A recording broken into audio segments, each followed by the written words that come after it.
दोस्तों आज के वीडियो में हम जानेंगे कि एंगल क्या होता है, टाइप्स ऑफ एंगल क्या होता है। आज हम इसी विषय पर डिस्कस करने वाले हैं, तो देर न करते हुए स्टार्ट करते हैं आज का ये वीडियो। दोस्तों मैं हूं बलवंत गौतम और स्वागत करता हूं आपका आपके अपने यूट्यूब चैनल आस्क एकेडमी में। हम बात कर रहे हैं एंगल की कि एंगल क्या होता है। दो किरणों के बीच के झुकाव को एंगल कहते हैं। कोण बनाने वाली दोनों किरणों को कोण की भुजाएं कहते हैं। ये देखिए, ये हमने एक एंगल बना दिया। एक हमने एंगल थीटा एंगल बनाया है। ये भुजा हो गई और एक ये भुजा हो गई। ये दो किरणों से मिलकर के बन रहा है। एक पॉइंट से दोनों किरणें निकल रही हैं और एक पॉइंट से निकल रही इन दोनों किरणों की वजह से एक एंगल बन रहा है। तो ये किरण और ये वाली किरण दोनों इसकी भुजाएं हो गई और ये इसका एंगल हो गया।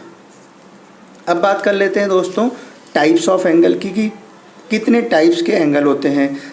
सबसे पहले हम बात कर लेते हैं टाइप्स ऑफ एंगल में। पहला एंगल हो गया जीरो एंगल, यानी कि शून्य कोण। वह कोण जिसका मान 0 डिग्री हो उसे हम कहते हैं शून्य कोण। जिसका मान 0 डिग्री हो उसे हम कहते हैं, यानी कि 0 डिग्री वाले एंगल को हम कहते हैं शून्य कोण। दूसरे एंगल की हम बात करें, दूसरा एंगल हो गया न्यून कोण, यानी कि एक्यूट एंगल। जो कोण 0 डिग्री से बड़ा हो लेकिन 90 डिग्री से छोटा हो। कौन कौन से कोण हो सकते हैं? 45 degree, 50 degree, 88 degree, 89 degree, 30 degree, 10 degree, यानी कि ऐसा कोई भी एंगल जो 90 से छोटा होना चाहिए। 90 नहीं होना चाहिए, 90 से छोटा होना चाहिए 90 डिग्री से, तो वो कोण हमारे होते हैं न्यून कोण। एक हमने एंगल बनाया, ये 60 डिग्री का एंगल हमने बना रखा है। तो 60 डिग्री का ये एंगल कौन सा कोण हो गया? न्यून कोण। क्यों? क्योंकि ये 90 डिग्री से कम है। अगर ये 90 डिग्री से ज़्यादा होता तो ये न्यून कोण नहीं होता, फिर दूसरा कोण होता ये। उसके बारे में अभी हम डिस्कस करेंगे। तो ये हमारा 90 डिग्री से कम है, तो इसका मतलब है कि ये न्यून कोण है। दोस्तों अब बात कर लेते हैं समकोण की, यानी कि राइट एंगल की। राइट एंगल कौन सा होता है? वह कोण जो 90 डिग्री का हो, जो 90 डिग्री का पूरा 90 डिग्री का होगा। जैसे हमने ये बनाया है कि 90 डिग्री का एंगल, ये 90 डिग्री एंगल है और ये समकोण होगा। 90 डिग्री से छोटा होगा तो समकोण नहीं होगा, 90 डिग्री से ज़्यादा होगा तो भी वो समकोण नहीं होगा। समकोण 90 डिग्री का, एग्जैक्ट 90 डिग्री का अगर एंगल होगा तो ही वो एंगल समकोण होता है। अगले एंगल की हम बात कर लेते हैं अधिक कोण, यानी कि ऑब्ट्यूस एंगल। अधिक कोण, जो कोण 90 डिग्री से बड़ा हो लेकिन 180 डिग्री से छोटा हो। जो 90 डिग्री से बड़ा होना चाहिए लेकिन 180 डिग्री से छोटा होना चाहिए। 180 डिग्री नहीं होना चाहिए, वो कोण होता है अधिक कोण।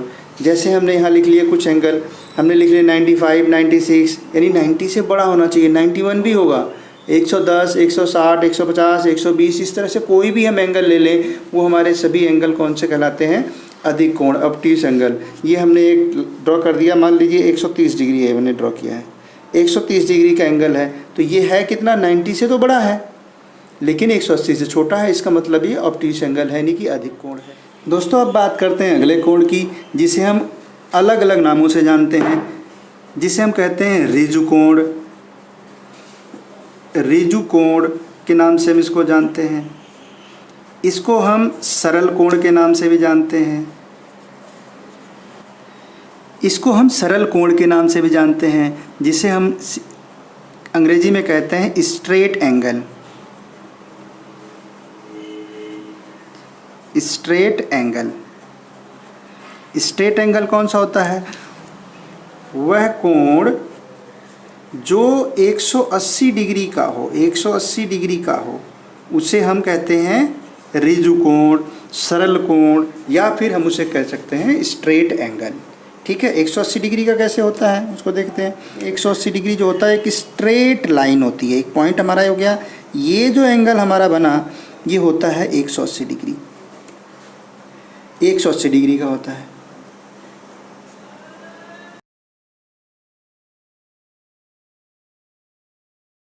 जो पॉइंट है ये भी, तो हमारा ये जो एंगल बना वो हमारा होता है 180 डिग्री का, जिसे हम रिजु कोण, सरल कोण या स्ट्रेट एंगल के नाम से जानते हैं। अगले एंगल की बात कर लेते हैं बृहत कोण।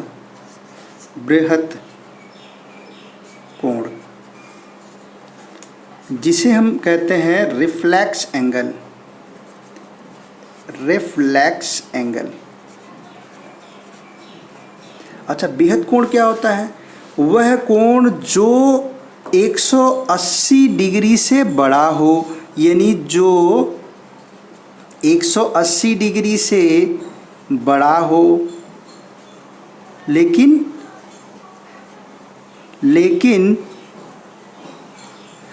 360 डिग्री से छोटा हो। अच्छी बात देखिए, 180 डिग्री से बड़ा हो लेकिन 360 डिग्री से छोटा हो, उसे हम क्या कहते हैं? रिफ्लेक्स एंगल, बेहद कोण। ठीक है, उसे हम कहते हैं बेहद कोण। कौन कौन से एंगल हो सकते हैं? इसमें भी हम ऐसे लिख सकते हैं, जैसे 180 से बड़ा है, मान लीजिए 190 डिग्री है, 200 डिग्री है, ठीक है, 300 डिग्री भी होगा, 280 डिग्री भी होगा, ठीक है, और इसमें हम 270 डिग्री भी होगा। इस तरह से हम एंगल लिख सकते हैं जो 360 से छोटा होगा लेकिन 180 डिग्री से बड़ा होना चाहिए, उसे हम कहते हैं रिफ्लेक्स एंगल, यानी कि बेहद कोण। अगले कोण की हम बात करें 7वें नंबर पे, जिसे हम कहते हैं पूर्ण कोण। पूर्ण कोण, पूर्ण कोण कौन सा होता है भाई? इसको भी हम समझ लेते हैं, कंप्लीट एंगल जिसे हम कहते हैं, कंप्लीट एंगल। वह कोण जो 360 डिग्री का हो, यानी कि 360 डिग्री के कोण को पूर्ण कोण कहा जाता है।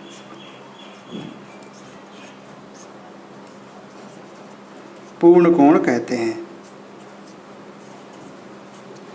क्लियर हो गया? पूर्ण कोण कौन सा होता है? कंप्लीट एंगल वो एंगल होता है जो 360 डिग्री का हो, उसे हम कंप्लीट एंगल कहते हैं। अगले एंगल की बात करें जिसे हम अलग अलग नामों से जानते हैं, जिसे कहते हैं पूरक कोण। पूरक कोण, इसको हम कोटि पूरक कोण भी कहते हैं, जिसे हम कहते हैं कम्प्लीमेंट्री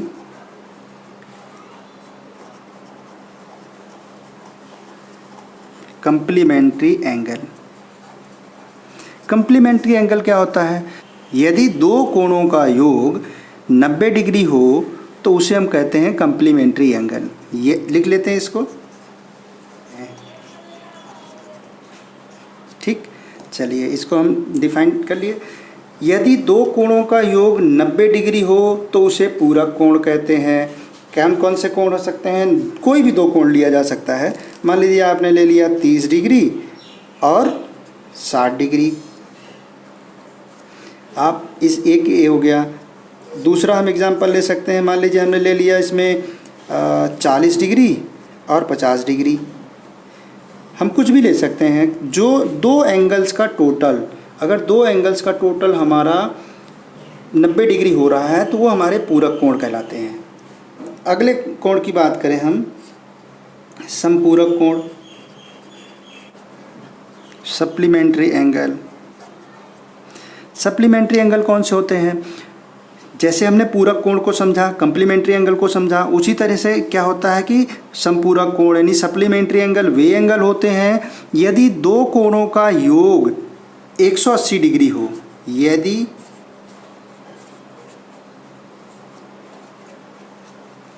उसे समपूरक कोण कहते हैं। समपूरक कोण उसे कहते हैं जो यदि दो कोणों का योग 180 डिग्री हो। मान लीजिए आपने एक एंगल बनाया, ये हमने बनाया, ये 60 डिग्री है, ये हमने बना लिया। अब इसमें क्या है, ये 60 है तो ये हमारे पास कितना होगा? 120 डिग्री होगा। दोनों मिला करके कितना होना चाहिए? 180 डिग्री होना चाहिए। इसमें सवाल भी आ जाते हैं, यदि एक एंगल दे दिया मान लीजिए 50 डिग्री, इसका कह रहा समपूरक कोण ज्ञात करो, तो हम क्या करेंगे? हमें पता है दो कोणों का मान होता है 180 डिग्री, तो हम क्या करेंगे? 180 में से 50 को घटा देंगे तो हमारे पास जो वैल्यू आएगी 130 डिग्री, ये इसका हो जाएगा आंसर। तो इस तरीके से क्वेश्चन आते रहते हैं, उनको हम सॉल्व कर सकते हैं। दोस्तों अब बात कर लेते हैं आसन्न कोण की कि आसन्न कोण कौन से होते हैं। ऐसे दो कोण जिसका शीर्ष और एक भुजा कॉमन हो, उसे हम कहते हैं आसन्न कोण। ये हमने इसको ड्रॉ कर लिया। ये हमने हमारी डेफिनेशन क्या कहती है आसन कोण की, कि ऐसे दो कोण जिसका शीर्ष और एक भुजा कॉमन हो और कॉमन भुजा के विपरीत दोनों तरफ कोण बनने चाहिए। कॉमन लाइन कौन सी हो गई, कॉमन लाइन हमारी ये हो गई, और एंगल हमारे एक ही एंगल हो गया, एक ही एंगल हो गया। जो कॉमन लाइन के एक नीचे साइड में बन रहा है एंगल और कॉमन लाइन के एक ऊपर साइड में एंगल बन रहा है। तो इसके अंदर जो आसन कोण है, आसन कोण के अंदर जो चीज़ें हमें समझ में आती हैं वो ये कि इसके अंदर एक ही शीर्ष बिंदु हो। क्या क्या पॉइंट्स हैं इसके अंदर, एक ही शीर्ष पॉइंट हो, शीर्ष बिंदु हो, एक ही शीर्ष बिंदु हो। चलिए ये चीज़ समझ में आई, एक शीर्ष पॉइंट हो गया ये, ठीक है। एक भुजा कॉमन हो, एक भुजा कॉमन मीन्स उभयनिष्ठ, उभयनिष्ठ हो यानी कि कॉमन हो। जो एक भुजा हमारी कॉमन है जो दोनों एंगल्स के अंदर आ रही है। बची हुई भुजाएं जो हैं वो कॉमन लाइन जो हमारी है उसके विपरीत होनी चाहिए, एक नीचे की तरफ है और एक ऊपर की तरफ है। तो इससे हमें जो आसन कोण के अंदर जो बात समझ में आई वो यही आई कि एक ही शीर्ष बिंदु हो, एक भुजा कॉमन हो और जो कॉमन भुजा के दोनों साइड में, अलग अलग दोनों साइड में ये हमारे विपरीत जो होते हैं भुजाएं होनी चाहिए। तो इस तरह से हम समझ सकते हैं कि आसन कोण क्या होता है, रैखिक युग्म क्या होता है। यदि दो आसन कोणों का योग 180 डिग्री हो तो उसे रैखिक युग्म कहते हैं। यदि उसे रैखिक युग्म कहते हैं। मान लीजिए हमने एक ये ड्रॉ कर दिया, इस पे हमने इस तरह से एंगल बना दिए,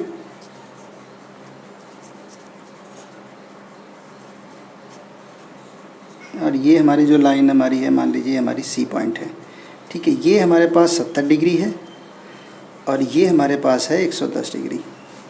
इसमें देख लेते हैं दोनों का कोण, यानी कि कोण AOC, AOC यानी कि ये वाला कोण प्लस कोण BOC, BOC, BOC यानी कि ये 70 डिग्री वाला कोण, ये दोनों मिलकर के कितना होना चाहिए 180 डिग्री।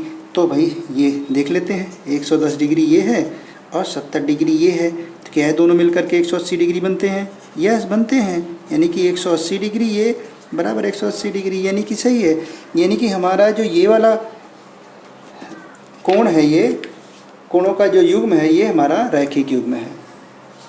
अब बात कर लेते हैं अगले कोण की, शीर्षाभिमुख कोण कौन से होते हैं। जब दो रेखाएं किसी बिंदु पर एक दूसरे को प्रतिच्छेद करती हैं तो उस बिंदु पर बने आमने सामने के कोणों को हम शीर्षाभिमुख कोण कहते हैं।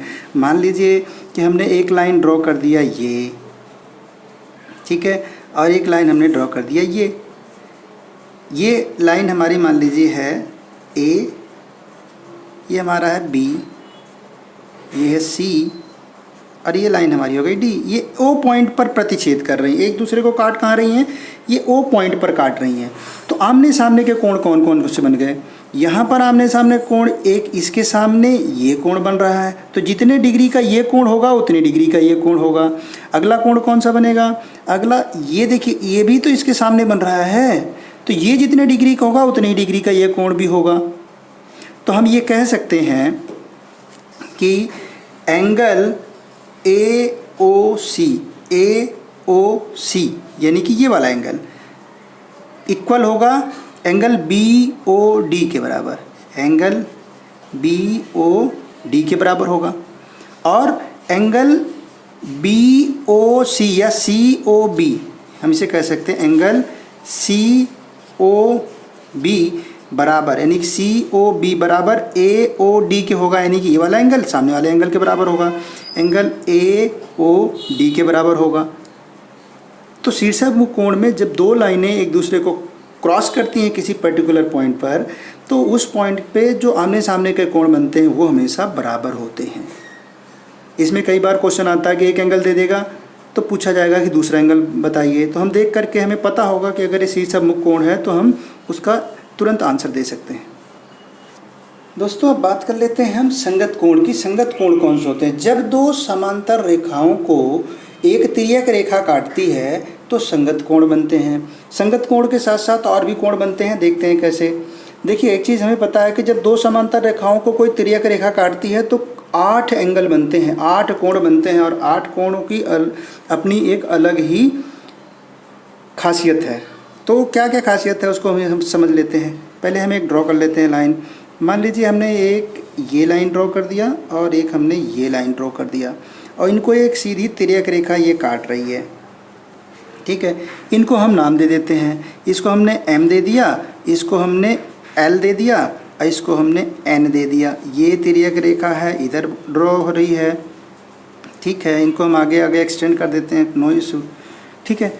तो यहाँ पर क्या है कि 8 तरीके के एंगल बने। 8 एंगल कौन कौन से बने देखिए।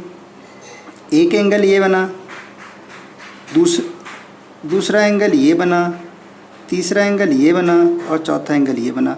हम इनको नाम दे दिए 1, 2, 3 और ये 4। इसी तरीके से यहाँ के एंगल बने 1, 2, 3, 4। इनको भी हम नाम दे देते हैं।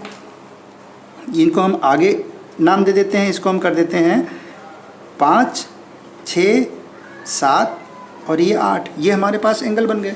अब यहाँ पर देखिए संगत कोण भी होगा, एकांतर कोण भी होगा, अंतः कोण जो संपूरक होते हैं वो भी होगा। यहाँ पर कैसे कैसे होते हैं इन चीज़ों को हम समझ लेते हैं।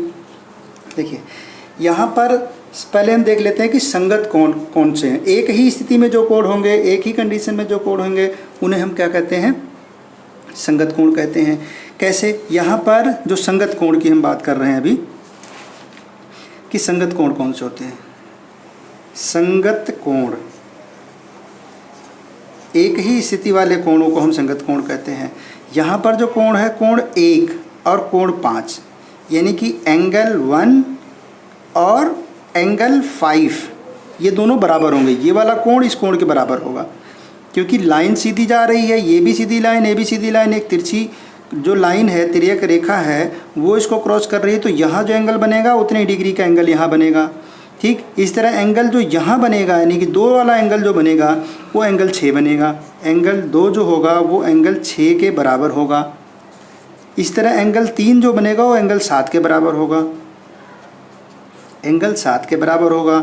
और एंगल जो 4 बनेगा वो एंगल 8 के बराबर होगा। ये सभी संगत कोण हैं और ये सभी बराबर होंगे। 1 नंबर 5 नंबर के बराबर जो मैंने बता दिया, 2 नंबर 6 के बराबर होगा, 3 नंबर 7 के होगा, 4 नंबर जो होगा वो 8 नंबर एंगल के बराबर होगा।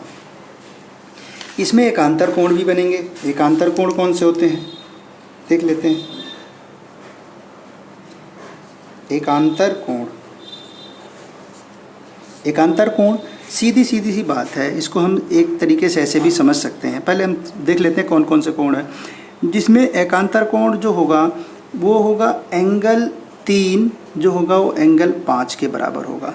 जो जेड बनता है, जो जेड बनाए, मतलब 2 समांतर रेखाओं को एक तिर्यक रेखा काटे तो देखिए जेड जो बन रहा है ना, ये कोण इस कोण के बराबर। यहाँ पर ये 2 लाइन है, इसको ही बनिए, ये हमारा जो जेड बन रहा है। उल्टा जेड भी बन सकता है। हम समझने के लिए, जैसे हम लोग अपनी तैयारी क्या करते थे तो हम क्या करते थे, इसको समझ लेते थे कि जेड बन रहा है। जेड बन रहा है मीन्स ये इसके बराबर हो रहा है। उल्टा जेड 2 है और 8 है, तो एंगल 2 एंगल 8 के बराबर होगा। तो इस तरीके से हम निकाल सकते हैं कि भाई हमारे जो एकांतर कोण है वो कौन से हैं। अच्छा, हमें एक चीज़ का और पता होगा कि अंतः कोण संपूरक होते हैं।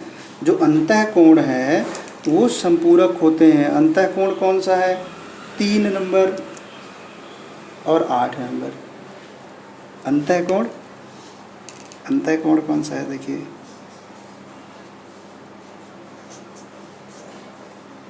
अंतः कोण संपूरक होते हैं।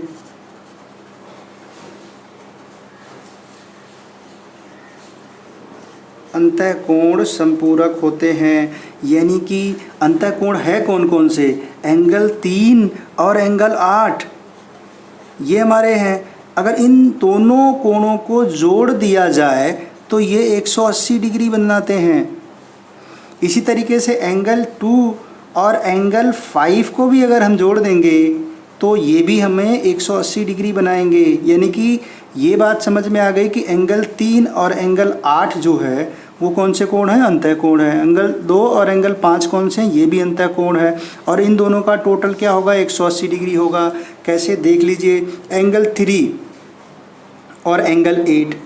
अब एंगल 3 जो है ये एंगल 7 के बराबर होता है, हमने देखा था एंगल 3 एंगल 7 के बराबर होता है। और एंगल जो 8 है वो एंगल 4 के बराबर हो गया। ठीक, एंगल 8 जो है वो किसके बराबर है, एंगल 4 के बराबर है। तो यहाँ पर एक चीज़ समझ में आ रही है कि एक सीधी रेखा जो होती है इसकी ये जो एंगल होगा ये 180 डिग्री का होगा। यानी कि ये और ये मिला करके 180 डिग्री होगा। तो इस तरह से अंतः कोण जो होते हैं वो संपूरक होते हैं, यानी 180 डिग्री बनाते हैं। तो दोस्तों आज के वीडियो में हमने जाना कि एंगल्स क्या होते हैं, टाइप्स ऑफ एंगल्स के बारे में हमने जाना। आई होप ये वीडियो आपको पसंद आया होगा, काफ़ी नॉलेजफुल रहा होगा और आप एंगल और टाइप्स ऑफ एंगल के बारे में अच्छी तरह से समझ गए होंगे। थैंक यू दोस्तों, thank you for watching this video. मिलते हैं अगले वीडियो में। थैंक यू दोस्तों, थैंक यू वेरी मच।